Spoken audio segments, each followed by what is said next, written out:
सभी निष्कर्ष बड़े अच्छे आए। आज दो चीज़ों को मिला रहे हैं, एक तो अपने अंग अवयव से इसका निष्कर्ष निकालेंगे और दूसरा हमारा सत्संकल्प जो कल बांटा था पीला का फोल्डर, उसको भी यहाँ पढ़ेंगे और उसके बारे में भी निष्कर्ष निकालेंगे कि ये हमारा नवयुग का संविधान हम अपने ऊपर कैसे लागू कर सकते हैं। दूसरों पर लागू करना है, दूसरों पर लगाना है, दूसरों को सिखाना है, तो उससे पहले अपने आप को सिखाना पड़ेगा। एक छोटा सा गीत यहाँ पर दे रहे हैं और उसके बाद फिर यहाँ पर अपनी बात हम प्रारंभ करेंगे। एक छोटा सा गीत यहाँ पर, चलो गुरुदेव के सपने सजाने का शपथ ले लें। पुष्कर जी जहाँ कहीं भी हों कृपया अति शीघ्र आ जाएं।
के लिए एक बार जोरदार ताली। ये इन्होंने युद्ध का नगाड़ा बजाया, ये तबला नहीं है, युद्ध का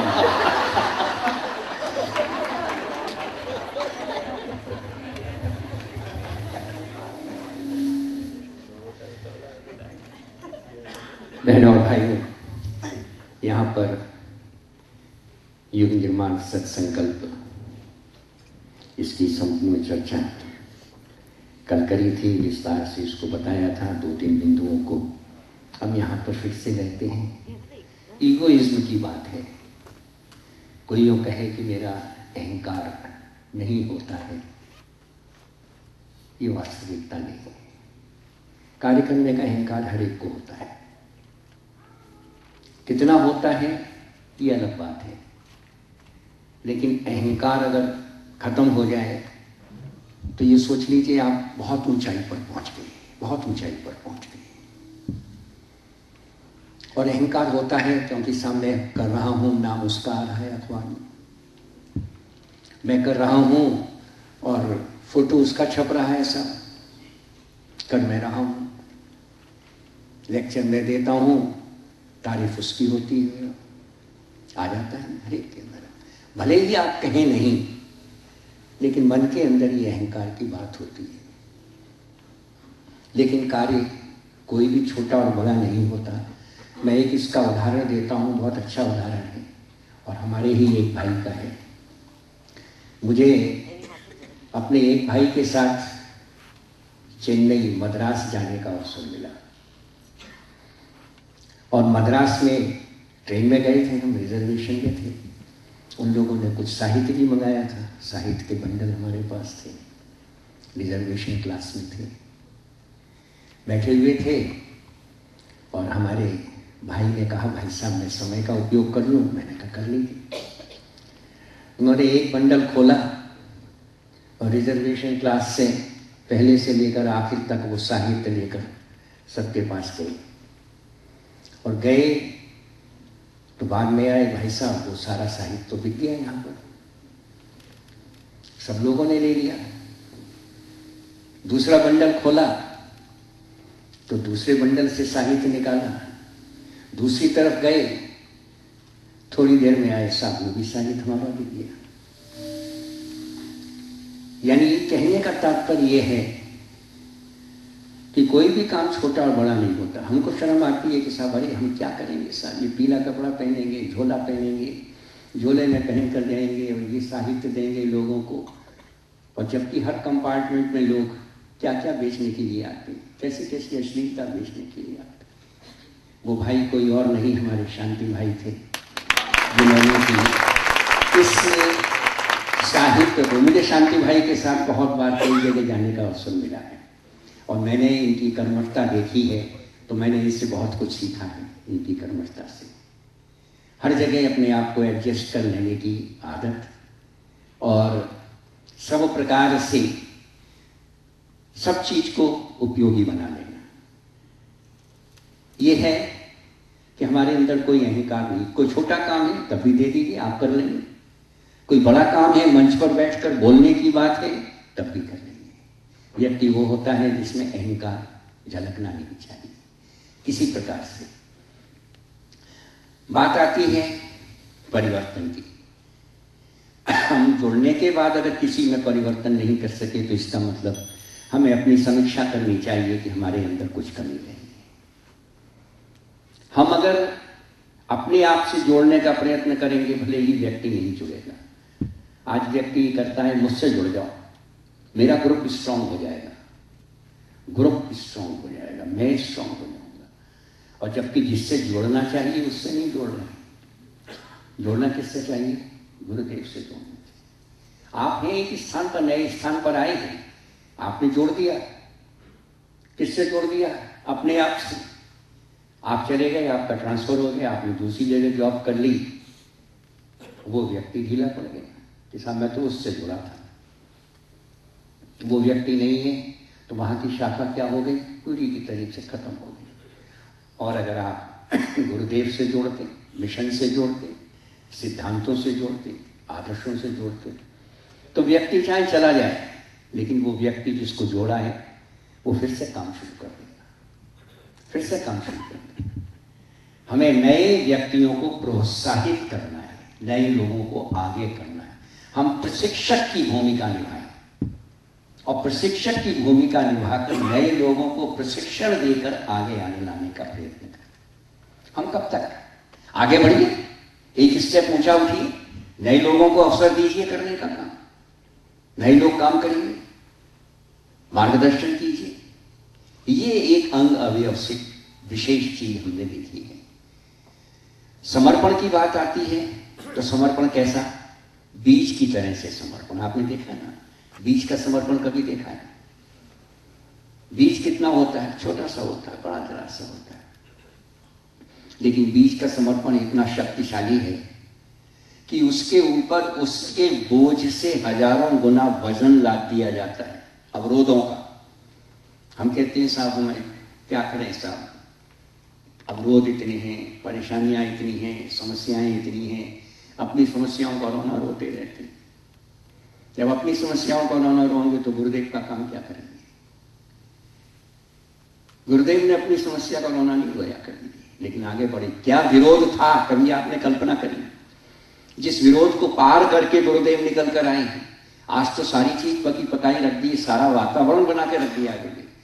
गुरुदेव ने ऐसी परिस्थिति में कार्य किया था जब गायत्री को मुंह से बोलना भी संभव नहीं था। मुझे याद है कि उनके यज्ञ को विध्वंस करने के लिए लोगों ने किस प्रकार से गंदगियां फेंकी थी, कुल्हड़ फेंके थे और उसके अंदर गंदगी भरकर फेंकी थी कि इस यज्ञ को ध्वंस कर दिया जाए, ध्वंस कर दिया जाए। लेकिन अकेला व्यक्ति खड़ा रहा। ये क्या था? आत्मबल। अकेला व्यक्ति विरोध करने वाले व्यक्ति को भी सहयोगी बना लिया। ये क्षमता है उनके लिए। मथुरा के यज्ञ में लोग पर्चे बांट रहे थे उनके खिलाफ, पर्चे बांट रहे थे, यज्ञ में लोगों को बांट रहे थे। पर्चे बांटने में कोई नहीं, उनके स्वयंसेवक पकड़ के ले गए एक को मंच पर। अब वो डर रहा था कि मुझे पकड़ लिया, न जाने यहाँ के लोग क्या करेंगे, मुझे मारेंगे, मुझे पीटेंगे। आचार्य जी बैठे थे। आचार्य जी ने कहा, बेटा तू पर्चे बांट रहा है ना? अब बेचारा घबरा रहा था, कांप रहा था। कांपते कांपते बोला, जी हाँ। बोले, बेटा तुझे हर एक को पर्चे बांटने में तकलीफ होती होगी, ले ये माइक ले, मेरे बारे में जो कुछ तुझे बोलना है इस पर्चे में लिखा है सबको बता। अब आप देखिए, एकदम वो व्यक्ति पानी पानी हो गया और उसने अपने हाथ से सारे पर्चों को फाड़कर वहीं फेंक दिया। और किसका अनुयायी बन गया? जिसके विरोध में वो पर्चे बांट रहा था। ये होता है प्यार से बना लिया। प्यार से अपने आप को बना लिया, अपने दुश्मन को भी अपना बना लिया। समर्पण कैसा? बीज जैसा, सिद्धांतों के प्रति, आदर्शों के प्रति। आदर्शों से कभी समझौता नहीं किया, सिद्धांतों से कभी समझौता नहीं किया मेरे गुरु ने। परिस्थिति से समझौता जरूर कर लिया, लेकिन सिद्धांतों से नहीं किया। बीज जैसा समर्पण जो गलकर अपने जैसे सैकड़ों बीज को पैदा कर सके, ये होता है समर्पण। प्रश्न ये उठता है कि हम अंग अवयव बनने के बाद क्या अपने जैसे किसी एक को खड़ा कर पाए? किसी एक को खड़ा कर पाए? हम 5 की बात नहीं कर रहे हैं, हम 10 की बात नहीं कर रहे हैं। बहुत बड़ी बात है ये 5 और 10 की। हम क्या इतने वर्षों में अपने जैसा एक व्यक्ति खड़ा कर पाए? अगर नहीं कर पाए तो हमारी कहीं कमी है। कहाँ कमी है, इसकी समीक्षा करनी पड़ेगी। कमी या तो फिर हमारे अहंकार की आती है, फिर वही चीज आ जाती है कि हम उसको बढ़ने नहीं देना चाहते आगे। श्रद्धेय डॉक्टर साहब कहानी सुनाते थे, मालूम है आपको? वो केकड़े की कहानी सुनाते थे कई बार। समुद्र के किनारे वो केकड़ा होता है ना, तो वो लाता था, उसमें डाल देता था, लाता था, डाल देता था। एक आदमी खड़ा हुआ था, बोला, साहब आप डाल रहे हो, ये भाग जाएंगे तो क्या होगा? बोले, आप कब से खड़े हैं? बोले, 1 घंटे से। बोले, कोई भागा है इसमें से? बोले, नहीं। बोले, क्यों? बोले, इसकी आदत है, एक ऊपर चढ़ता है तो दूसरी टांग पकड़ के नीचे खींच लेता है। वो चढ़ता है ऊपर, वो टांग पकड़ के नीचे खींच लेता है। ये भी तो अहंकार है, इसको आगे नहीं बढ़ने देना। हम अपने जैसे कितने पैदा कर पाए? प्रश्न ये है। अपने जैसे पैदा करेंगे, आगे बढ़ाइए, आगे बढ़ाइए, अपने पीछे रहिए, उसको स्थापित कीजिए। ये सबसे बड़ी आवश्यकता है। समर्पण। समर्पण कैसा? हनुमान जैसा समर्पण। राम काज किए बिना मोहे कहाँ विश्राम। राम नाम नहीं, राम काम किए बिना मोहे कहाँ विश्राम। हनुमान की मुद्रा इसीलिए कहते हैं कि एक टांग पर बैठना, आदेश दिया तो भाग लिए। नहीं साहब, अभी मैं जाऊंगा और मेरी नानी की, पोती की और बेटी की शादी है और साहब मैं जाऊंगा नहीं। गुरुदेव ने कहा ये समय काय का है? इमरजेंसी। इमरजेंसी जानते हैं?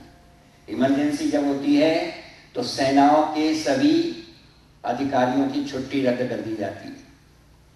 कोई छुट्टी नहीं साहब, किसी प्रकार की भी छुट्टी नहीं, कोई अवकाश नहीं मिलेगा। और जो छुट्टी पर गए हुए उनको भी बुला लिया जाता है वापस। क्यों साहब? क्या है? इमरजेंसी। ये इमरजेंसी है। किसके लिए है? हमारी संस्कृति के लिए, हमारे राष्ट्र के लिए, हमारी सिद्धांतों के लिए है। इसकी सारी छुट्टी बेकार। और ये समय ऐसा है कि अगर चूक गए तो फिर चूक गए। गुरुदेव ने एक बार कहा स्पष्ट रूप से, बोले इस समय में पैसा कमाने की और बच्चे पैदा करने की बात को छोड़ दें इस जन्म के लिए। आपको फिर अगले जन्म में बहुत कुछ दे दूंगा, बहुत कुछ दे दूंगा, इतना दे दूंगा। यहां तक उन्होंने कहा है कि मैं आपके द्वारा किए गए एक एक कृत्य की पाई पाई चुका दूंगा, पाई पाई चुका दूंगा। मैं अपने रक्त की बूंद से आपकी पाई पाई चुका दूंगा। लेकिन इस समय आप मेरी बात मान लीजिए, आप मेरे काम में मेरा साथ दे दीजिए, मेरे साथ खड़े हो जाइए, आगे बढ़ जाइए। यह है समर्पण। क्या करना है हमको? अपने व्यक्तित्व का विकास करना है। कहते हैं कि कोयले की खान में जाते हो, आप कुछ मत करो, काला रंग अपने आप लग जाएगा कपड़ों में, काले हो जाओगे। गंदगी के साथ दोगे कहीं भी, लोगों की उंगली उठ जाएंगी, अरे यही तो वो व्यक्ति है जो कभी तो पीले कपड़े पहन कर जाता है और कभी यहाँ पर क्लब में आ जाता है, यही तो वही तो है। गुरुदेव ने सारा खोल दिया है। मैंने कहा कपड़े बदलने से व्यक्तित्व नहीं बदलता। व्यक्तित्व कैसे बदलता है? अपने अंतःकरण को बदलने से। नहीं जाना है तो नहीं जाना, किसी कीमत पर नहीं जाना, सिद्धांत है, नियम है, नहीं जाएंगे। मेरे भाई के बेटे की शादी थी, शादी में जैसा होता है उसी तरह से नाच गाना हो रहा था, मैं चल रहा था। मैंने और मेरी पत्नी ने निश्चय किया कि हम बीच में से ही वापस चले जाएंगे, लौट आए शांतिपुर जाकर। नहीं जाना तो नहीं जाना, नहीं भाग लेना है तो नहीं भाग लेना। गुरुदेव ने एक ऐसे वातावरण में हमको जोड़ दिया है कि आप बाहर के वातावरण में अपने आप को फिट नहीं पाएंगे, नहीं पाएंगे फिट अपने आप को। एक ऐसे सिद्धांत से, एक ऐसे आदर्शों से जोड़ दिया है कि आपको बाहर की चीज बड़ी अटपटी सी लगेगी।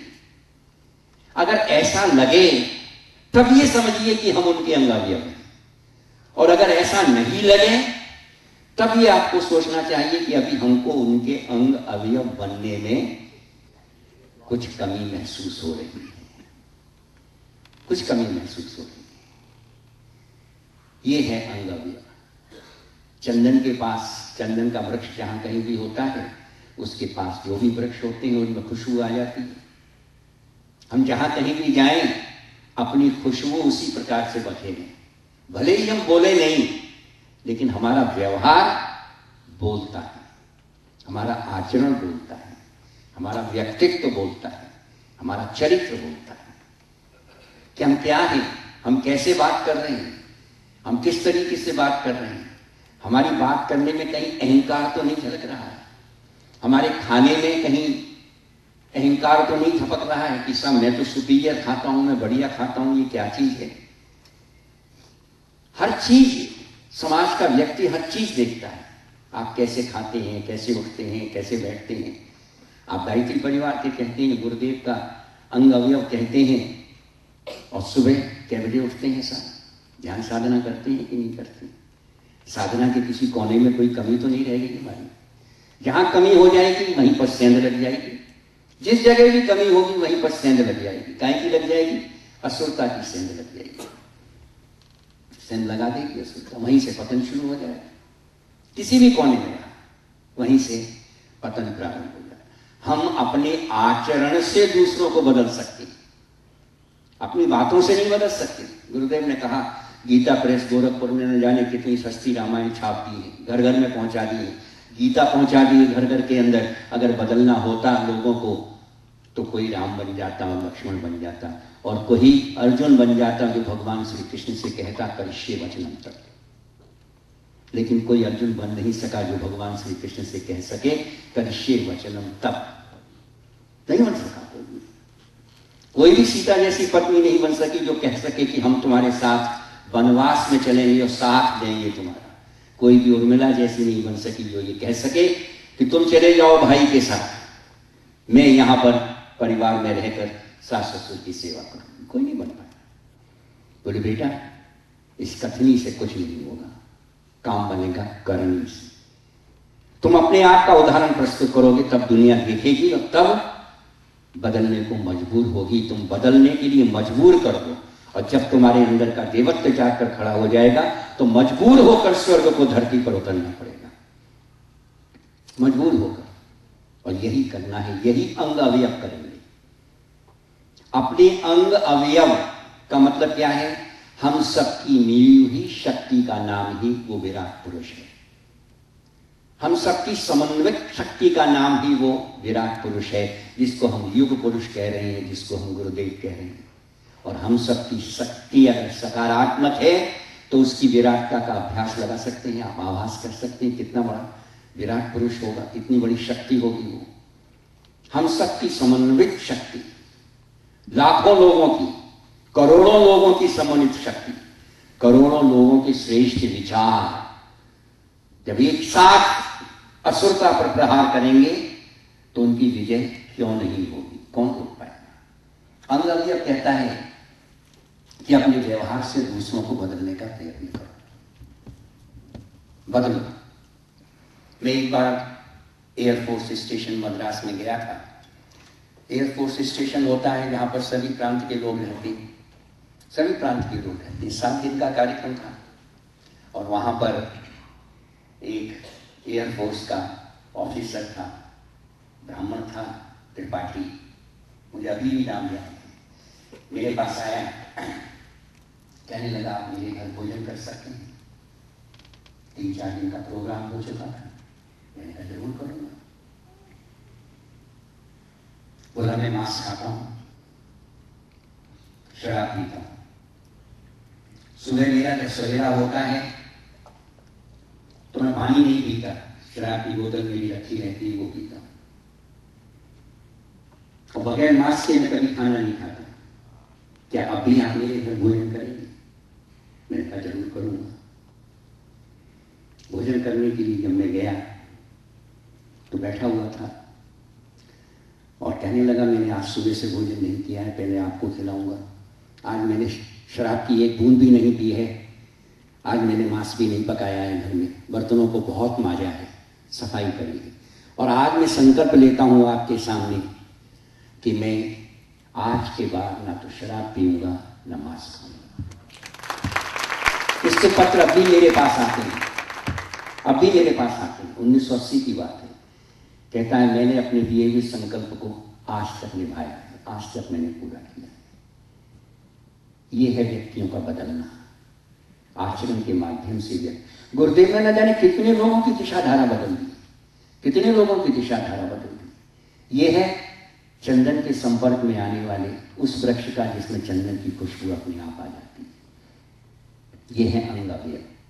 इतने सारे अंगअवयव, लाखों लोग का अंगअवयव परम पूज्य गुरुदेव थे और वो जिसके संपर्क में आए वो ना बदल जाए, इसका मतलब कहीं हमारे अंदर कमी है, हम उसको बदल नहीं पा रहे। अगर बदलने के लिए अपने आचरण में, अपने व्यवहार में परिवर्तन ला दें तो निश्चित रूप से ये परिवर्तन होगा, कोई रोक नहीं सकता इसको, निश्चित रूप से ये परिवर्तन होगा। बहनों और भाइयों, बस एक बात कह कर सत्संकल्प की तरफ बढ़ूंगा। परम पूज्य गुरुदेव की जन्म शताब्दी आ रही है और हम सब एक मन में बहुत बड़ी जिज्ञासा लिए बैठे हुए हैं कि जन्म शताब्दी पर उनके चरणों में हम क्या समर्पित करें, कौन सी चीज समर्पित करें। गुरुदेव ने एक बार हीरक जयंती मनाई थी और कहा था मुझे हीरों का हार पहना दो, हीरों का हार। हीरे पता कैसे? बोले कि मेरे हीरे वो हीरे नहीं हैं जो बाजार में बिकते हैं, मेरे हीरे आप लोग हैं। आप लोग जो अपने आप को हीरा समझते हो वो मेरे गले का हार बन जाओ। अपने गुण कर्म स्वभाव को बदलकर, अपने चिंतन और चरित्र को निखार कर मेरे चरणों में समर्पित कर दो। आज ये होड़ लग जानी चाहिए, हमें होड़ लगनी चाहिए एक चीज की कि हम अपना चिंतन और चरित्र बदलकर अपने गुण कर्म स्वभाव को परिवर्तित करके युग देवता के चरणों में किस प्रकार से समर्पित कर सकते हैं अपने आप को।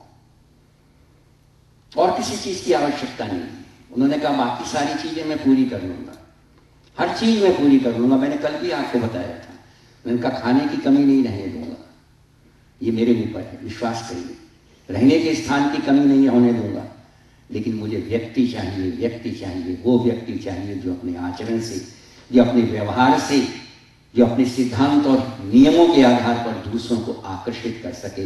उन्होंने एक ही चीज बताई थी कि अपने चुंबकत्व को इतना शक्तिशाली बना लो कि लोग तुम्हारी तरफ आकर्षित होते हुए चले जाएं। आज आवश्यकता इसी चीज की है कि हम अपने चुंबकत्व को, चुंबकत्व कब शक्तिशाली बनता है?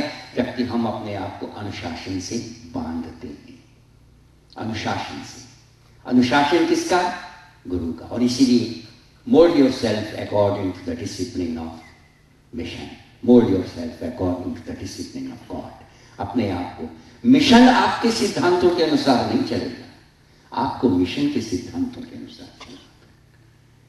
गुरु आपके सिद्धांतों के अनुसार नहीं चलेगा, आपके अनुसार नहीं चलेगा। आपको गुरु के आदर्शों के अनुसार चलना पड़ेगा, आपको गुरु के नियमों के अनुसार चलना पड़ेगा। और वही है अंग अवयवों की शक्ति। अगर आप उसी अनुशासन से जुड़ जाएंगे तो गुरु की शक्ति कितनी बढ़ जाएगी, कभी आपने इसकी कल्पना करी है, कभी इसका आभास किया है? बस यही है अंग अवयव, कि हम अपने आप को उनके अनुशासन के साथ जोड़ने का प्रयत्न करें।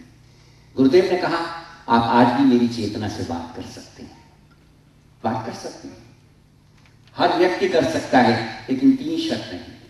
नियमित रूप से 3 माला गायत्री की, नियमित रूप से 3 माला गायत्री की, एक अपने लिए, एक परिवार के लिए, एक समाज के लिए। सप्ताह में 1 दिन का अस्वाद व्रत। हम भूल जाते हैं, कभी जब बढ़िया चीज आती है खाने की तो भूल जाते हैं आज हमारा व्रत है कि नहीं, और वो व्रत टूट जाता है। और तीसरी चीज स्वाध्याय। ये 3 चीजें अगर आप नियमित रूप से करेंगे तो आप मेरी चेतना से कभी भी बात कर सकते हैं। Everything is there in the atmosphere, but you have to make your receiver stronger and stronger. अपने रिसीवर को शक्तिशाली बना लीजिए, जो रिसीव कर सके, रेजोनेंस में बैठा सके अपने आप को। आप सब चीज अफेक्ट कर सकते हैं। आपका अगर रिसीवर कमजोर है, लोकल डिस्टर्बेंसेस ज्यादा हैं, तो आप रिसीव कर ही नहीं सकते। लोकल डिस्टर्बेंसेस हैं, आपके ट्रांजिस्टर में लोकल डिस्टर्बेंसेस हैं, आप आवाज सुन ही नहीं सकते क्लियर। लोकल डिस्टर्बेंसेस क्या है, ये ऐसा है, वो वैसा है, वो करता है, ये करता है, मैं क्या करता हूं, मेरे अंदर ये है, वो लोग मोह का। अंग अवयव ये कहता है कि इन सारी चीजों को निकाल लो। सारी चीज गुरुदेव ने अपनी वातावरण के अंदर फैला रखी है। जिसकी रिसीवर स्ट्रांग होगा, रेजोनेंस तालमेल बन जाएगा, वो रिसीव कर लेगा। है सब चीज वही, लेकिन रिसीव आपको करना है। आपको रिसीव करना है तो अपनी साधना को प्रखर बनाना है। साधना प्रखर बनेगी तो उसके लिए अनुशासन और संयम, बस यही 2 चीजें गुरुदेव ने बताई। आत्म अनुशासन, आत्म संयम। मिशन के अंदर कोई भी अनुशासन ऊपर से थोपा हुआ नहीं है, आत्म अनुशासन। संयम कोई भी ऊपर से थोपा हुआ नहीं है, बता दिया है करें तो आप, न करें तो आपकी मर्जी। सप्ताह में 1 दिन अस्वाद करें, आप देखिए शक्ति कितनी आती है आपके अंदर, आपकी वाणी कितनी निखरती है। आप स्वयं अनुभव करेंगे, स्वाध्याय करेंगे तो आप देखेंगे आपका चिंतन किस तरीके से, किस दिशा में पहुंच गया। आपके अंदर सोचने की क्षमता बढ़ती हुई चली जा रही है। ये सब इसी अंग अवयव का रूप है। गुरुदेव ने कहा जो मैंने किया है वही मैं आपको बता रहा हूं, क्योंकि आप मेरे अंग अवयव हैं। मैंने कोई चीज आपसे छिपाई नहीं है। जो कुछ मैंने किया है वही मैं आपको बता रहा हूं। आप मेरे अंग अवयव हैं। मैंने किया है, मैंने पाया है, आप करोगे आपको भी मिलेगा। बस यही है अंग अवयव। अब आगे चलते हैं सत्संकल्प की तरफ। हमारी कोई बहन आ जाए जो कल सत्संकल्प बांटे थे, उसको यहाँ पर पढ़ें एक बार। कोई भी बहन आ जाए जो हिंदी पढ़ सकती हैं अच्छी तरीके से, आ जाएं उठकर, और यहाँ पर जैसे कल शीला बहन ने पढ़ा था इसी तरीके से अपने सत्संकल्प को यहाँ पर पढ़ें। कोई बहन, कोई भाई स्वेच्छा से उठकर आइए अपने आप। जिसकी हिंदी अच्छी है बोल सकते हैं, आप बोलिए। ये भी यहीं से बोलिए।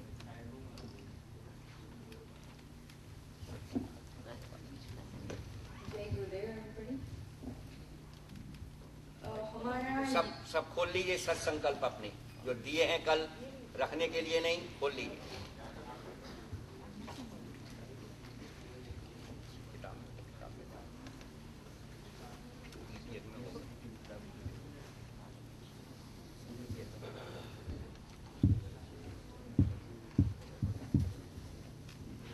हमारा युग निर्माण सत्संकल्प। हम ईश्वर को सर्वव्यापी न्यायकारी मानकर उसके अनुशासन को अपने जीवन में उतारेंगे। शरीर को भगवान का मंदिर समझकर आत्मसंयम और नियमितता द्वारा आरोग्य की रक्षा करेंगे। मन को कुविचारों और दुर्भावनाओं से बचाए रखने के लिए स्वाध्याय एवं सत्संग की व्यवस्था रखे रहेंगे। इंद्र संयम, अर्थ संयम, समय संयम और विचार संयम का सतत अभ्यास करेंगे। अपने आप को समाज का एक अभिन्न अंग मानेंगे और सबके हित में अपना हित समझेंगे। मर्यादाओं को पालेंगे, वर्जनाओं से बचेंगे, नागरिक कर्तव्यों का पालन करेंगे और समाजनिष्ठ बने रहेंगे। समझदारी, ईमानदारी, जिम्मेदारी और बहादुरी को जीवन का एक अविच्छिन्न अंग मानेंगे। चारों ओर मधुरता, स्वच्छता, सादगी एवं सज्जनता का वातावरण उत्पन्न करेंगे। अनीति से प्राप्त सफलता की अपेक्षा नीति पर चलते हुए असफलता को शिरोधार्य करेंगे। मनुष्य के मूल्यांकन की कसौटी उसकी सफलताओं, योग्यताओं एवं विभूतियों को नहीं, उसके सद्विचारों एवं और सत्कर्मों को मानेंगे। दूसरों के साथ वह व्यवहार न करेंगे जो हमें अपने लिए पसंद नहीं। नर नारी परस्पर पवित्र दृष्टि रखेंगे। संसार में सत्प्रवृत्तियों के पुण्य प्रसार के लिए अपने समय, प्रभाव, ज्ञान, पुरुषार्थ एवं धन का एक अंश नियमित रूप से लगाते रहेंगे। परंपराओं की तुलना में विवेक को महत्व देंगे। सज्जनों को संगठित करने, अनीति से लोहा लेने और नवसृजन की गतिविधियों में पूरी रुचि लेंगे। राष्ट्रीय एकता एवं समता के प्रति निष्ठावान रहेंगे। जाति, लिंग, भाषा, प्रांत, संप्रदाय आदि के कारण परस्पर कोई भेदभाव न बरतेंगे। मनुष्य अपने भाग्य का निर्माता आप है। इस विश्वास के आधार पर हमारी मान्यता है कि हम उत्कृष्ट बनेंगे और दूसरों को श्रेष्ठ बनाएंगे तो युग अवश्य बदलेगा। हम बदलेंगे, युग बदलेगा। हम सुधरेंगे, युग सुधरेगा। इस सत्य पर हमारा परिपूर्ण विश्वास है।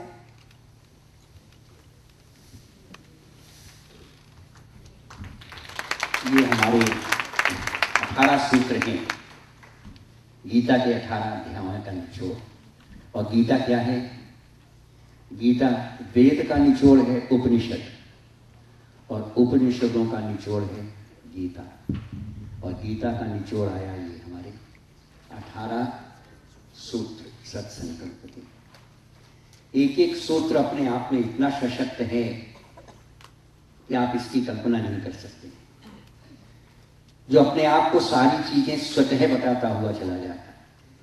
हम ईश्वर को सर्वव्यापी और न्यायकारी मानकर उसके अनुशासन को अपने जीवन में उतारेंगे। ईश्वर का एक अनुशासन, ईश्वर का एक नियम, उसको जीवन में उतारेंगे। मतलब क्या है? उसके अनुसार व्यवहार करेंगे। सर्वव्यापी से मतलब क्या समझते हैं? बताइए, मैं आप ही लोगों से पूछ रहा हूं, सर्वव्यापी से क्या मतलब समझते हैं? एवरीवेयर, ठीक है ना? और अनुशासन, अनुशासन का मतलब ईश्वर जो कुछ कर रहा है वो सही कर रहा है।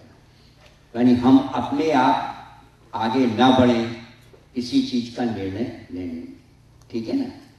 सर्वव्यापी है, इसका मतलब कोई भी गलत काम करेंगे तो वो देख रहा है, लुक छुप कर करेंगे वो देख रहा है। इसलिए ये सबसे बड़ी चीज है कि ईश्वर हमारा सर्वव्यापी है। हम लुक छुप कर भी कोई काम नहीं कर सकते।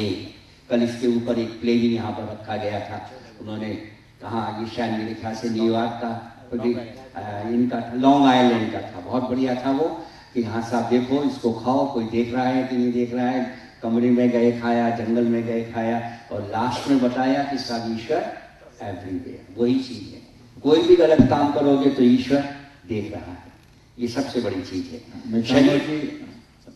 मैं चाहूँगा कि लॉन्ग आइलैंड के प्रेजेंटेशन के लिए पूर्णिमा बहन और ने जो तैयार करवाया है कल का जो कार्यक्रम सत्संगल्प के पहले सूत्र पर, बहुत बढ़िया, इसके लिए जोरदार तालियां हो जाए। बहुत बढ़िया।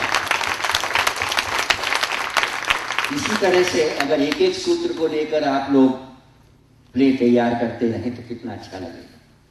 दूसरा है, शरीर को भगवान का मंदिर समझकर आत्म संयम और नियमितता द्वारा आरोग्य की रक्षा करें। शरीर क्या है? भगवान का मंदिर। और भगवान के मंदिर में कहीं मांस चढ़ाते हैं, कहीं गंदी चीज ले जाते हैं, अश्लीलता ले जाते हैं? नहीं। भगवान का मंदिर है, इसका मतलब सात्विक जीवन। जीवन हमारा कैसा होना चाहिए? सात्विक होना चाहिए। हमारा आत्म संयम होना चाहिए, संयम वाणी का, संयम इंद्रियों का, संयम विचारों का, संयम साधनों का। ये 4 संयम है, सबसे बड़ी आवश्यकता है। और नियमितता द्वारा मतलब रेगुलरिटी, जीवन में रेगुलरिटी आनी चाहिए हमारी। नहीं साहब, आप रोज खाते ही नहीं खाते, रोज नहाते ही नहीं नहाते, रोज पेस्ट करते ही नहीं करते, रोज शौच जाते ही नहीं जाते, सब कुछ रोज करते, तो भगवान की माला रोज क्यों नहीं, भगवान की उपासना रोज क्यों नहीं, भगवान का चिंतन रोज क्यों नहीं, भगवान से आपस में संपर्क रोज क्यों नहीं? ये सबसे बड़ी चीज है। मन को कुविचारों और दुर्भावनाओं से बचाए रखने के लिए स्वाध्याय और सत्संग की व्यवस्था रखी है। गुरुदेव ने अपने एक वांग्मय में लिखा है कि अगर कभी भी बुरे विचार मस्तिष्क में आते हैं तो आप एक काम करिए, उस स्थान को छोड़ दीजिए, दूसरे स्थान पर चले जाइए।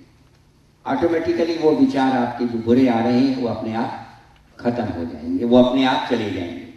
मन को कुविचारों और दुर्भावनाओं से बचाए रखने का दूसरा उपाय इसमें बताया है इन्होंने कि स्वाध्याय और सत्संग। स्वाध्याय मतलब 2 अर्थ हैं इसके, एक तो आप साहित्य ले लीजिए, उसका अध्ययन करें, और दूसरा स्वयं अपना अध्ययन करें। स्व माने सेल्फ, मैं क्या हूं, मैं क्या था, मेरे अंदर क्या परिवर्तन हो रहा है, मैं क्या इसके लिए उचित कर रहा हूं, यह है स्वाध्याय। और सत्संग श्रेष्ठ विचारों के संग में। परम पूज्य गुरुदेव कहते थे मैं राम से बात करता हूं, कर सकता हूं, कृष्ण से कर सकता हूं, हाँ कर सकता हूं, आज भी कर लेता हूं, और मैं महात्मा गांधी से भी बात कर लेता हूं, गौतम बुद्ध से भी बात कर लेता हूं, ईसा मसीह से भी बात कर लेता हूं। पहले बात समझ में नहीं आई, गुरुदेव क्या कह रहे हैं, मैं ईसा मसीह से भी बात कर लेता हूं और गौतम बुद्ध से भी बात। जब उन्होंने इस बात को खोला तो मुझे बड़ा अच्छा लगा। उन्होंने कहा बेटा, जब मेरा राम से बात करने का मन होता है ना, तो राम की रामायण खोल कर बैठ जाता हूं तो मैं राम से बात कर लेता हूं, कृष्ण की गीता खोलकर बैठ जाता हूं तो कृष्ण से बात कर लेता हूं, और बुद्ध के उपदेशों को सुनने बैठ का साथ ले लेता हूं तो उनसे बात कर लेता हूं। ये क्या है? स्वाध्याय, पुस्तकों से विचारों का परिवर्तन, और उसी के साथ उनका सत्संग मुझे मिल जाता है, उनका साथ मुझे मिल जाता है।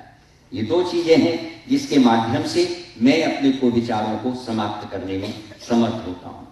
आगे आता है इंद्रिय संयम, अर्थ संयम। ये 4 संयम बताए हैं अभी जिनका जिक्र किया था ऊपर। इसका निरंतर अभ्यास करेंगे, regular and constant practice, regular and constant practice.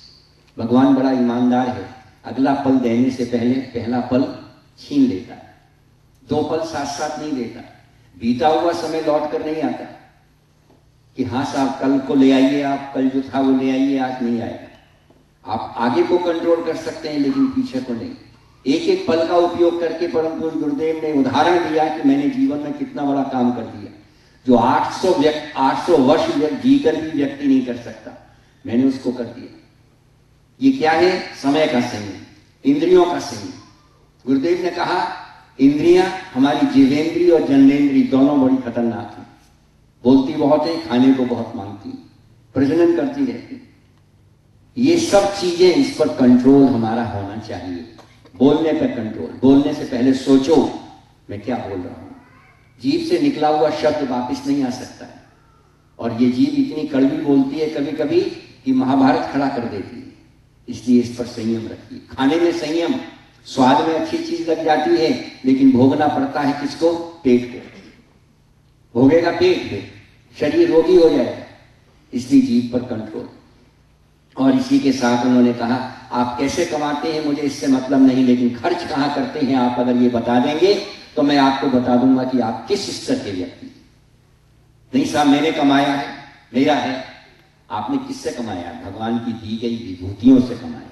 भगवान ने जो आपको ज्ञान दिया है, सामर्थ्य दी है श्रम करने की, उससे आपने कमाया।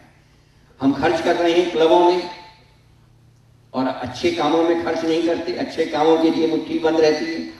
क्लब में जाते हैं तो रुपए उड़ा देते हैं, शादियों में जाते हैं तो डॉलर के डॉलर इस तरीके से उड़ाते हुए चले जाते हैं। मेरे पास में कई बार कहा करता हूं, यहां भी कहा होगा, पिछली बार एक मेल आया था, ईमेल बहुत समय पहले आया था ईमेल, बड़ा अच्छा, उसमें बहुत सी चीज लिखी थी, लेकिन कुछ पॉइंट मुझे याद है। जब कभी भी हम किसी धार्मिक कार्यक्रम में जाते हैं तो देर से जाते हैं और पीछे बैठते हैं, और जब कभी भी किसी सांस्कृतिक कार्यक्रम में जाते हैं या किसी भी कोई फिल्म का अभिनेता आ जाता है या कोई नाटक होता है तो पहले जाते हैं और सबसे आगे बैठने का प्रयास करते हैं। What a wonderful. हाँ, चार्ज भी ज्यादा देते हैं, टिकट लेकर जाते हैं। और दूसरा उसने लिखा था, जब कभी भी हम मंदिर में जाते हैं और आरती हमारे पास आती है और आरती में हम कुछ चढ़ाने की बात सोचते हैं तो जेब में हाथ डालते हैं तो $5 का नोट आता है तो सोचते हैं it is too much, it is too much. और जब बाजार जाते हैं, किसी मॉल में जाते हैं और $5 का डॉलर देखते हैं तो कहते हैं it is too less, what is change. कितना बड़ा आश्चर्य है। यानी अच्छे कामों के लिए हमारा कुछ भी नहीं निकल पाता और बाकी कामों के लिए हम सारी जिंदगी खर्च। गुरुदेव ने कहा कि भगवान को अपना एक बेटा बना लो, बस बेटा बना लो। इस हाड़ मास के बेटे के लिए जितना खर्च करते हो उतना भगवान के लिए खर्च करो। बेटा तो धोखा दे जाएगा लेकिन भगवान धोखा नहीं देगा। विश्वास करो, धोखा नहीं देगा, कभी धोखा नहीं देगा। अरे आप तो 2 बेटे हैं, एक भगवान को मान लीजिए। 2 बेटों में जितना खर्च करते हो एक भगवान में खर्च करके देखो और फिर अंतर देखो क्या होता है, कितना अंतर मिलेगा। ये है इसका इंद्रिय संयम, समय संयम, अर्थ संयम, विचार संयम का अभ्यास करेंगे। अपने आप को समाज का एक अभिन्न अंग मानेंगे और सबके हित में अपना सिर समझेंगे। ये नहीं कि मेरा ही हित होता चला जाए, बाकी किसी का हो या ना हो मुझे कोई मतलब नहीं, लेकिन मेरा हित होना चाहिए। ये नहीं, मुझे मिलना चाहिए, खाना मुझे मिलना चाहिए, बाकी किसी को मिले या न मिले मुझे कोई मतलब नहीं। नहीं, गुरुदेव ने क्या कहा, हिल मिल कर रहो, मिलजुल कर खाओ। एक रोटी है तो उसके 8 टुकड़े करेंगे, आधा आधा खाएंगे, मिलजुल कर खाएंगे। मर्यादाओं को पालेंगे, वर्जनाओं से बचेंगे और नागरिक कर्तव्यों का पालन करेंगे, समाज में रहेंगे। मर्यादा क्या है हमारी, हमें मालूम है। जो हमारे गुरु ने निर्धारित करी है वो हमारी मर्यादा है। उस मर्यादा की रेखा को नहीं लानी है, हमें दूसरों को सिखाना है। इसलिए स्वयं उसका अभ्यास करना पड़ेगा और कोई रास्ता नहीं है। और नागरिक कर्तव्यों का पालन करेंगे, अधिकार की मांग नहीं करेंगे कि हमारा अधिकार है, ये पूरा लिखा हुआ है। कर्तव्यों का पालन करेंगे। हमारा कर्तव्य क्या है, समाज के प्रति, राष्ट्र के प्रति, मिशन के प्रति, गुरु के प्रति, माँ के प्रति, पत्नी के प्रति, बच्चों के प्रति, उन कर्तव्यों का पालन करेंगे। समझदारी, ईमानदारी, जिम्मेदारी और बहादुरी। गुरुदेव का रोज एक अमृतवाणी आती है, कहते हैं समझदारी को अपना लो, बाकी तीनों तो पीछे पीछे आती चली जाएंगी, अपने आप आ जाएंगी। समझदारी है तो ईमानदारी आ जाएगी, समझदारी है तो जिम्मेदारी आ जाएगी, समझदारी है तो बहादुरी आ जाएगी। अगर ये नहीं है समझदारी तो कोई भी चीज, समझदारी है तो बेईमानी कभी नहीं आएगी जिंदगी में। और इसके आगे है चारों ओर मधुरता, स्वच्छता, सादगी और सज्जनता का वातावरण उत्पन्न करेंगे। Politeness cost nothing but you can purchase everything from it. जिस वृक्ष में ज्यादा फल होते हैं वो उतना ही झुकता है, जो जितना वरिष्ठ होता है उसको उतना ही विनम्र बनना पड़ेगा। विनम्रता वरिष्ठता की पहली शर्त है, पहली शर्त है। हम अपनी भाषा बड़ी पोलाइट होनी चाहिए। नहीं साहब, कोई लाइन में खड़ा हुआ है, भोजन नहीं है और डांट दिया साहब नहीं है साहब, खड़े रहो, नहीं, विनम्रता, पोलाइट, वेरी पोलाइट। हमें बड़े प्यार से उसको बोलना है, बड़े विनम्र व्यवहार से उसको बोलना है। ये हमारी पहली शर्त है, ये आवश्यकता है। मधुरता, वाणी की मधुरता और स्वच्छता। जहां कहीं बैठे हैं, नहीं साहब कोई और साफ कर देगा, नहीं, बैठे हैं अच्छी प्रकार से बैठे, साफ करें स्थान को। सादगी, simple living and high thinking. विचार हमारे श्रेष्ठ हों। लेकिन इसीलिए मैंने एक बार कहा था यहीं पर कि महामानव अपने आप को अंतरंग से सजा लेते हैं, उन्हें बाहर से सजाने की जरूरत नहीं पड़ती। उनकी सिंपल लिविंग होती है। गुरुदेव के साथ रहे, देखा कि उनका जीवन किस तरीके से रहा, कैसा रहा। हम लोग तो बढ़िया कपड़े पहन लेते हैं, प्रेस करेंगे पहन लेते हैं, और वो तो बेचारे खादी के। कहते थे प्रेस बेटा कैसे होता है मालूम है ना, उसको तय कर लो, तकिए के नीचे रख लो, सुबह उठोगे तुम्हें प्रेस करी हुई मिल जाएगी, प्रेस करी हुई मिल जाएगी। और वो उसी तरीके से पहनते थे। आगे चलें, अनीति से प्राप्त सफलता की अपेक्षा नीति पर चलते हुए असफलता को शिरोधार्य करें। अनीति, immorality we will never apply in our case. Immorality को कभी भी जीवन में नहीं उतारेंगे। मॉरलिटी को लेकर हम चाहे असफल रहें लेकिन नीति को नहीं छोड़ेंगे, ये विशेषता है। आगे चलेंगे, मनुष्य के मूल्यांकन की कसौटी उसकी सफलताओं, उसकी योग्यताओं, उसको विभूतियों को नहीं बल्कि उसके सद्विचारों और सत्कर्मों को मानेंगे। उसके विचार कैसे हैं, उसके कर्म कैसे हैं, उसका व्यवहार कैसा है, उसका चिंतन कैसा है, उसकी सोच कैसी है, उसको मानेंगे। दूसरों के साथ वह व्यवहार नहीं करेंगे जो हमें अपने लिए पसंद नहीं। ये सबसे बड़ी चीज है। हम तो चाहते हैं कि हमारी रिस्पेक्ट हो, लेकिन हम दूसरों की नहीं करना चाहेंगे। हम तो चाहते हैं कि हमारे गले में माला पड़ जाए यहाँ पर, और दूसरे के गले में पड़ती है तो हमें शर्म आती है। वैसा अपने गले में हाथ जाता है, हमारा गला तो खाली है, ऐसा हमारे गले में तो माला नहीं पड़ी है, इसके गले में कैसे पड़ेगी। उसका फोटो आ जाता है तो ईर्ष्या हो जाती है।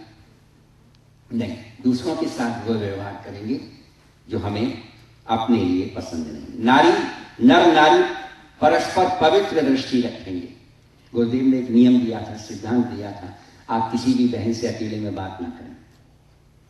आप अगर किसी भी बहन से बात करते हैं अकेले में तो आपकी निगाहें नीची होनी चाहिए, और अगर आप अकेले बात करते हैं तो जोर से बात करें जिससे कि आसपास खड़े हुए व्यक्ति भी सुन सकें कि आप क्या बात कर रहे हैं। आप कोई गलत बात तो नहीं कर रहे हैं, क्योंकि समाज की दृष्टि कैसी है ये आपको नहीं मालूम है। समाज में काम करना कांटों का ताज है, इसको चलना है तो इन सिद्धांतों को जीवन में उतारना पड़ेगा। हमारी दृष्टि परस्पर कैसी होनी चाहिए, इसको परम पूज्य गुरुदेव ने दिखाया, वो दृष्टि जो राधा और कृष्ण की दृष्टि। आगे चलते हैं, संसार में सत प्रवृत्तियों के पुण्य प्रसार के लिए अपने समय, प्रभाव, ज्ञान, पुरुषार्थ और धन का एक अंश नियमित रूप से लगाते हैं। ये नहीं कि साहब महीने में दे देंगे, एक दिन दे देंगे, नहीं, रेगुलरिटी, डेली निकालना है, एक मुट्ठी निकालना है। मुट्ठी आपकी बड़ी है, बड़ा निकालिए, छोटी है, छोटी निकालिए। नहीं गुरुजी मैं तो 5 स्टार में पीऊंगा, 5 स्टार में खाऊंगा, मैं तो फ्रेंचाइज होटल में ठहरूंगा, और आपको छोटे से होटल में ठहरा दूंगा, आपको छोटे से ढाबे में चाय पिला दूंगा। नहीं, जैसा तुम खाते हो वैसा मुझे पिला दो। गुरुदेव कहते थे आधा कप चाय मुझे रोज पिला दो, बस, मुझे कुछ नहीं चाहिए। आधा कप चाय कितने की आती है? एक कप चाय यहाँ पर $1, एयरपोर्ट पर तो शायद $5 की आती है। कितने की आती है? मेरे ख्याल से $2 से कम की नहीं आती है, $1 की चाय आती है। चलिए आप 50 सेंट रोज दीजिए, दीजिए तो सही, 50 सेंट दीजिए, ईमानदारी से निकालिए भगवान के लिए, जो भी है उसको दीजिए। लेकिन ऐसा नहीं कि हम तो 5 स्टार में जाके $5 की पी लेंगे, और गुरुदेव वो तो चाहे तो $1 की आती है, इसकी 50 सेंट आपके लिए दे दीजिए। $5 की पियेंगे तो $2.5 निकालेंगे, ये ध्यान रखेंगे। अपने प्रभाव, ज्ञान, हमारे पास नॉलेज है, हम देंगे दूसरों को, बांटेंगे। And we will not take anything in reverse of it. उसके बदले में कोई चीज नहीं लेंगे, कोई मांगने की वो नहीं करेंगे। नहीं साहब हमने बोला है, हमने कथा कराई है, हमारे लिए भी तो कुछ होना चाहिए साहब, हमने इतना समय दिया है, हमने कथा कराई है, हमारे लिए क्या है? नहीं, आपके लिए। आपने किसके माध्यम से कराई है, किसका प्रतिनिधि बनकर बनाई है? जिसका प्रतिनिधि, ये सब कुछ उसका है, सब कुछ उसका है। सज्जनों को संगठित करने और अनीति से लोहा लेने के लिए नव सृजन की गतिविधियों में पूरी रुचि लेंगे। ये हमारी गतिविधियां कैसी हैं? नव सृजन की गतिविधियां हैं, इसमें पूरी रुचि लेंगे। राष्ट्रीय एकता और समता के प्रति निष्ठावान रहेंगे। जाति, लिंग, भाषा, प्रांत, संप्रदाय के आगे कोई भेदभाव नहीं करेंगे। जैसा ये तो ऊंचा, ये छोटा, ये नीचा। मुझे एक बार बिलासपुर के एक गांव में जाने का अवसर मिला, और बिलासपुर के गांव में प्राण प्रतिष्ठा हो रही थी। बाद में मैं थे, मेरे साथ मेरी पूरी टीम थी, 5 लोग थे।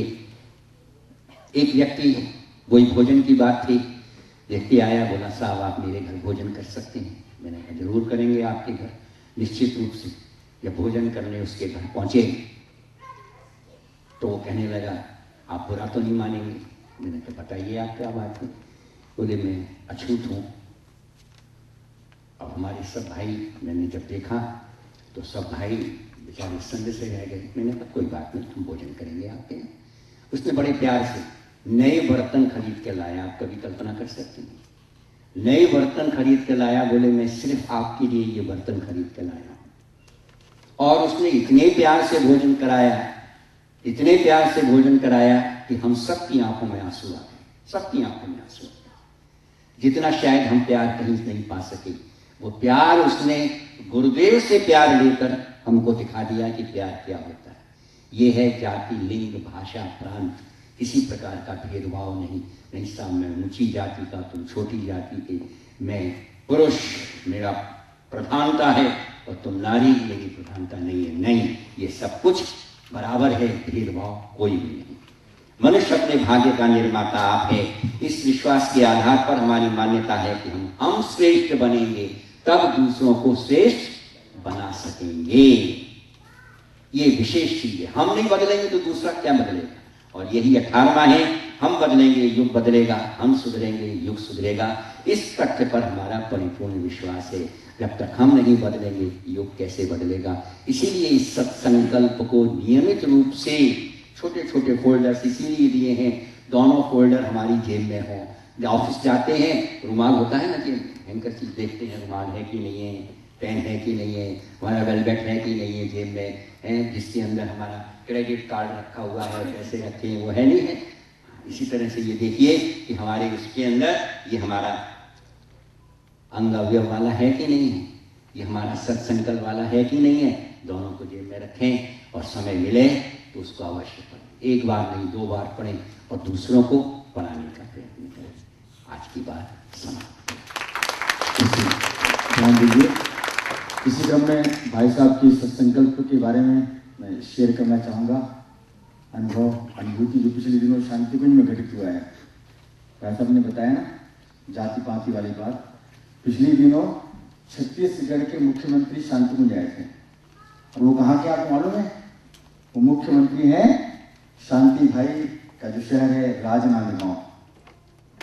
वो यहाँ पर आए थे तो मैं वहीं पर, और उनके साथ पूरा विधान परिषद आया था। स्पेशली चार्टर्ड ट्रेन लेकर के आए from Raipur to direct Dehradun Jet Airways की फ्लाइट से। वो जेट एयरवेज 2 दिन वहाँ खड़ी रही और पूरा का पूरा वो जो ग्रुप था शांतिकुंज आया और बहुत बढ़िया क्रम चला प्रवचन मंच में। उसके बाद मिलने के लिए जब ऊपर गए तो सारे विधान परिषद वालों से मुलाकात श्रद्धेय डॉक्टर जी को हुई थी। तो श्रद्धेय डॉक्टर परिचय कराया। इस चौके में जितने भी लड़कियां हैं सब कौन है? ST और SC से। और उनका बकायदा बुला करके फोटो खींचा गया उनके साथ में। देख करके डॉक्टर रमन सिंह दंग रह गए। ऐसा शांतिकुंज का एक अभूतपूर्व क्रम। इसके साथ साथ एक मैं और घटना का जिक्र करना चाहूंगा कि हमारे एक वरिष्ठ परिजन परम पूज्य गुरुदेव के पास गए और कहने लगे कि गुरुदेव, गायत्री परिवार के कार्यकर्ता, शांतिकुंज के कार्यकर्ता जिनकी बेटियां हैं वो बहुत ज्यादा चिंतित रहते हैं। क्योंकि जब लड़कों के लिए आते हैं गायत्री परिवार वालों के पास तो दहेज मांगते हैं। तो परम पूज्य गुरुदेव भाव भरे शब्दों में कहने लगे, बेटे हमने 90% परिवार है वो दहेज देने वाले भी 90% हैं। तो 10% परिवार ऐसा है जो उन लड़कियों के लिए तैयार है गायत्री परिवार में। 10% उनके लिए। तो इस तरह से हम प्रेरणा ग्रहण कर सकते हैं। नियमितता की बात भाई साहब ने कही तो हमारे लॉन्ग आइलैंड परिवार की ओर से जन्म शताब्दी की तैयारी को ध्यान में रखते हुए 2008 से ऐसे 10-12 व्यक्ति हैं जो नियमित रूप से $30 प्रति माह के हिसाब से निकाल रहे हैं 2008 से। हम जन्म शताब्दी में परम पूज्य गुरुदेव को नियमित जो हम देंगे तो देंगे बड़ी राशि, लेकिन नियमित रूप से हम अंशदान निकालते रहें जिससे कि जन्म शताब्दी में हमारी सहभागिता हो। तो यह भी इस तरह का सामूहिक प्रयास भी शाखाओं की ओर से करना चाहिए। और भाई साहब ने कहा ना कि हर व्यक्ति हर स्थान पर एक शाखा गठित करे, कैसे रोल मॉडल बनकर रखना खुद। तो यदि अंग अवयव सच्चे अवयव बन जाएंगे तो यहाँ पर जितने भी जहां जहां से लोग आए हुए हैं वहां पर गायत्री चेतना केंद्र की स्थापना हो सकती है, गायत्री शक्तिपीठ बन सकता है और क्या से क्या हो सकता है। अंतिम बात कहकर मैं समाप्त करूंगा। परसों परम श्रद्धेय जी से फोन पर चर्चा हुई, कल श्रद्धेय डॉक्टर साहब 20 मिनट तक पूरे इवेंट के बारे में कौन कौन व्यक्ति आया हुआ है, क्या चल रहा है, कैसा चल रहा है पूछते रहे। तो मैं बताया कि श्रद्धेय डॉक्टर साहब कुछ परिजन पहले से ही आपके नाम का पत्र लेकर आए हैं कि श्रद्धेय डॉक्टर साहब आ रहे हैं, कुछ हम भेंट देंगे, कुछ हम समर्पित करेंगे, कुछ हमारी समस्याएं हैं, कुछ संकल्प है तो समर्पित करना चाह रहे हैं। तो परम श्रद्धेय डॉक्टर साहब बोले कि मैं मैसेज में बोल दूंगा, लेकिन साथ साथ तुम सबको डिलीवर कर देना मैसेज कि अपनी जो भी अपनी भावपूर्ण संवेदना है, जो संकल्प है जन्म शताब्दी के लिए, इतना अच्छा वातावरण बना हुआ है, अंग अवयव हम सब बने हुए हैं, कहला रहे हैं और संकल्पित हो रहे हैं। तो एक लिफाफे एक लेटर में आप लिफाफा बनाएं, परम श्रद्धेय डॉक्टर साहब और जी के नाम से आप पत्र लिखें, उसमें अपना संकल्प जन्म शताब्दी के लिए आप क्या समयदान और अंशदान का क्या संकल्प कर रहे हैं वो आप लिख करके दें और ऊपर जो हम आरती करते हैं वहाँ या फिर यहाँ चरण पादुका में आप समर्पित करें। हम और आदरणीय भाई साहब ठीक गुरु पूर्णिमा प्रातः काल शांतिकुंज में होंगे, ठीक गुरु पूर्णिमा के दिन, और जो आप लोगों की जो संवेदनाएं हैं, जो संदेश है, वह परम श्रद्धेय डॉक्टर साहब और श्रद्धेय जी को समर्पित करेंगे। बोली गायत्री माता की। अभी राजकुमार जी ने जाति लिंग की बात करी। एक बार हमारे कार्यकर्ता आर्य समाज के बहुत बड़े नेता को लेकर परम पूज्य गुरुदेव के पास पहुंचे। चर्चा चलती रही तो आर्य समाज के नेता ने गुरुदेव से कहा कि आपने बड़ा अच्छा काम किया है, ये सब कुछ। तो गुरुदेव बोले मैंने कुछ किया है या नहीं किया है, लेकिन एक बात जरूर करी है कि आप जैसे सभी लोगों को आदिवासी क्षेत्र में रहने वाली कन्याओं के हाथ का भोजन जरूर करा दिया।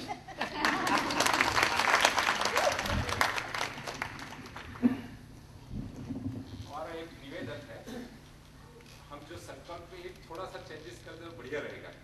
आपको मालूम है हम सुधरेंगे, युग सुधरेंगे, मैं सुधरूंगा, युग सुधरेगा, मैं बदलूंगा, युग बदलेगा। So that will make more sense. I will convey your message definitely.